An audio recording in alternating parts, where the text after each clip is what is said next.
मध्य छत्तीसगढ़ में अगले 10 दिनों में बारिश और मेघ गर्जन की गतिविधि बढ़ने की संभावना है। कई जिलों में हल्की से मध्यम वर्षा होगी, जबकि कुछ स्थानों पर भारी बारिश हो सकती है। मेनपुर, अंबिकापुर, भिलाई में सबसे अधिक वर्षा दर्ज की गई। रायपुर में भी गरज चमक के साथ बौछारें पड़ने की संभावना है। आइए जानते हैं इससे प्रदेश पे क्या प्रभाव पड़ेगा।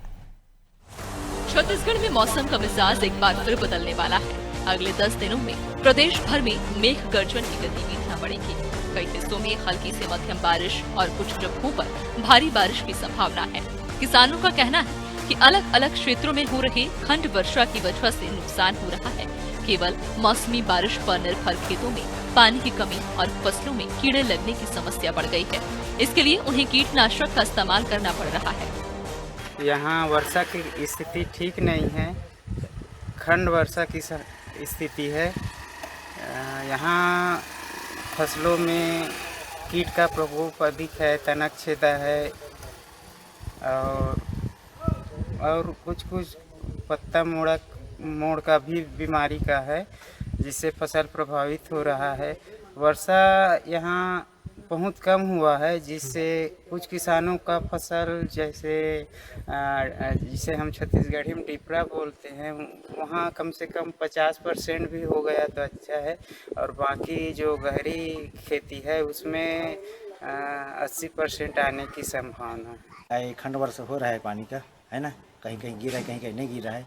और हरुणा धान लोग का बाली भी आ गया है ना, तो उन लोग का अभी कीट प्रकोप सब लग रहा है उसमें, है ना। वो नुकसान ही है उसमें, पानी से, खंड वर्षा से तकलीफ है उसमें किसान भाई लोग को।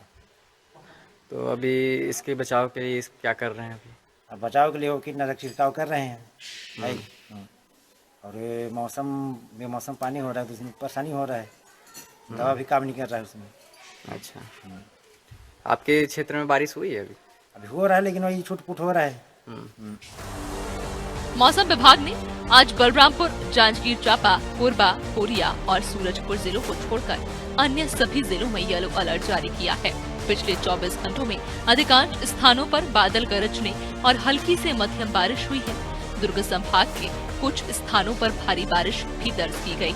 आकाशीय बिजली गिरने की वजह से राजधानी रायपुर में एक ही समय पर 3 अलग अलग स्थानों पर लोगों की मृत्यु हुई। इसके अलावा रायपुर एयरपोर्ट का सारा सिस्टम ठप पड़ गया।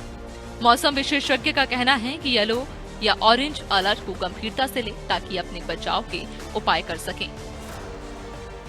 छत्तीसगढ़ में लगातार मौसम का बदलाव देखने को मिल रहा है। इसका असर जो है पूरे छत्तीसगढ़ में ही देखने को मिल रहा है। कहीं किसानी को तकलीफ हो रही है, कहीं मध्यम वर्षा है, कभी धूप हो जाती है, तो कभी छांव की वजह से लगातार मौसम में बदलाव यहाँ पर देखने को मिल रहा है।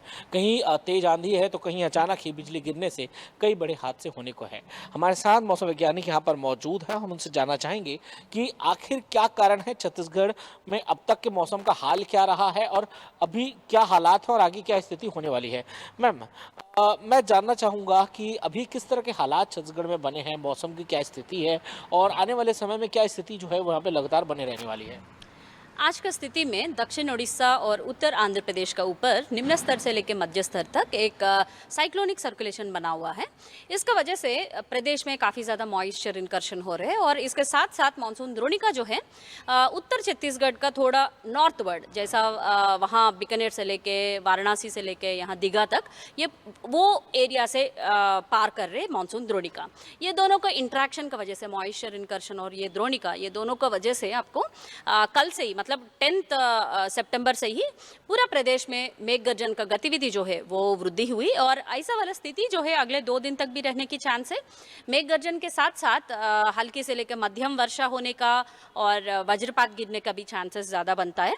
विस्तार रूप से वर्षा भी होने की चांसेस है। जैसा आप देख रहे थे कि क्लाउडी कंडीशंस है, ये 2 दिन तक रहने की चांस है एंड 3 दिन के बाद आपको ये वर्षा का गतिविधि जो है वो थोड़ा कम होगा। क्षेत्रों में जाना जाता है और बड़ी संख्या में यहाँ पर किसानी लोग यहाँ पर करते आए हैं, तो क्या किसानों को इससे काफ़ी इफेक्ट पड़ेगा? किस तरह से मौसम रहेगा आने वाले समय में? फसलें भी हैं, अभी धान की फसलें की भी अभी कटाई होनी है, तो क्या असर उनमें रहेगा और कुछ ज़्यादा बदलाव या फिर नफ़ा नुकसान किस तरह से रहेगा?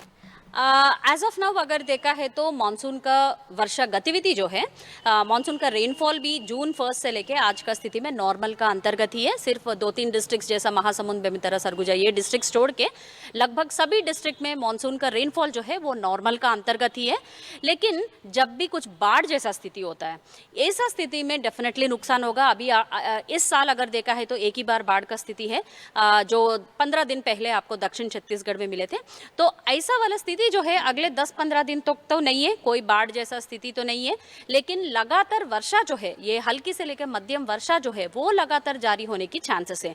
तो ये हल्की से मध्यम वर्षा का वजह से एज ऑफ नाउ कोई क्रॉप का डैमेज जैसा सिचुएशन नहीं है। जिस तरह से मौसम भगिनी हमारे साथ थे और उन्होंने बताया किस तरह से अलग अलग अलर्ट का क्या महत्व होता है, छत्तीसगढ़ की में बरसात की क्या स्थिति वाली है, आने वाले समय में किसानों को किस तरह से उनको दिक्कतें होनी है या फिर उनको कहां पे संभल कर रहना है। कैमरामैन हृदय के साथ मैं कुलभूषण सिंह, अनादि टीवी, रायपुर।